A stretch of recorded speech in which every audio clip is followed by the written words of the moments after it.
Io vorrei partire dai luoghi che fanno da sfondo a questa storia, una Milano verticale vista dall'alto, fatta di specchi, di riflessi. Volevo sapere come l'avevate sviluppata, perché ho notato che una certa frenesia che c'è nel racconto, nella sceneggiatura, poi si rispecchia anche in realtà nella vostra regia. Prego, Vado io? Vai.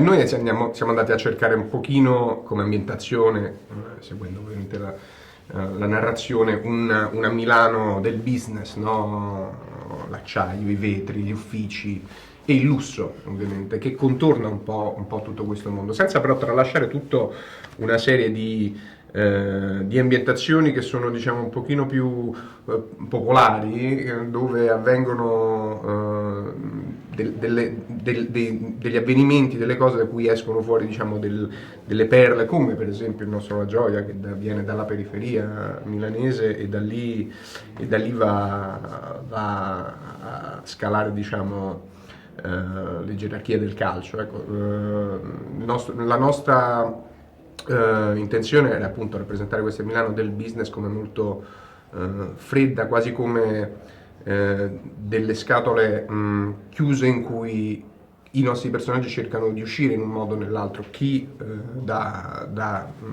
i gangli del business, chi dalla condanna della periferia. Questa è stata, diciamo, un po' la nostra idea.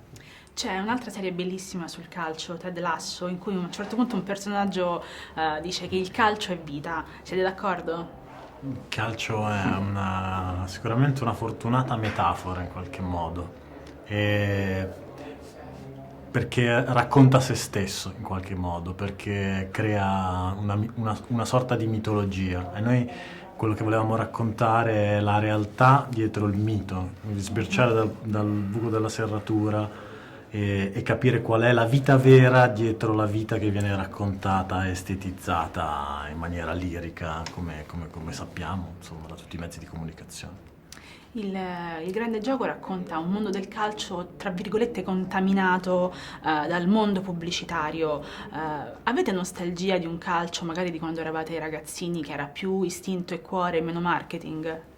Beh, io sì, personalmente, essendo anche di una generazione che ha vissuto il calcio, forse negli ultimi rantoli prima di una morte, diciamo, più del calcio del popolo, che era del popolo. Poi c'è stata una grande privatizzazione, ma non tanto in Italia, perché è partita in Inghilterra del sistema calcio, è diventato altro, ha avuto un'evoluzione del calcio moderno che è diventato totalmente qualcosa di inedito. Una volta c'era la domenica, le partite, il campionato della domenica ce le vedevamo al 90° minuto, certo, alla fine. Oggi c'è uno stilicidio, un continuo, non sappiamo neanche più quando si gioca, ormai il calendario è completamente...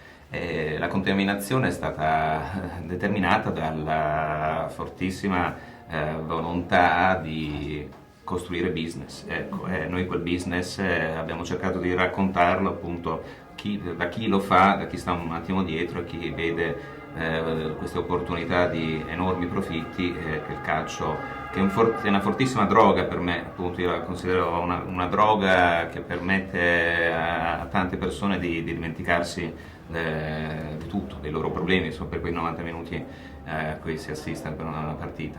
Aggiungo una cosa su questa cosa qua, una bella riflessione.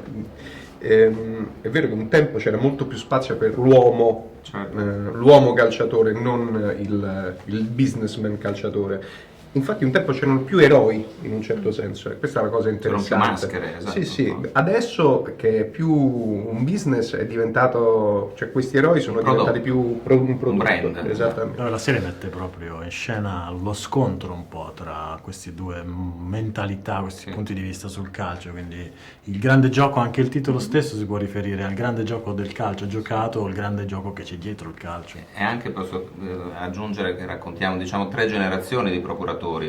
Chi sta muovendo i primissimi passi, appunto, avviandosi come il personaggio di Marco Assari, chi è quella generazione di mezzo che ha raccolto un'eredità dai primi grandi procuratori che sostanzialmente erano degli avvocati e che negoziavano e poco più, e appunto chi ha costruito in Italia, nel nostro paese, appunto come il personaggio di Dino De Gregorio, interpretato da Giancarlo Giannini, e il calcio come oggi lo conosciamo. Grazie mille. Grazie a te. Grazie.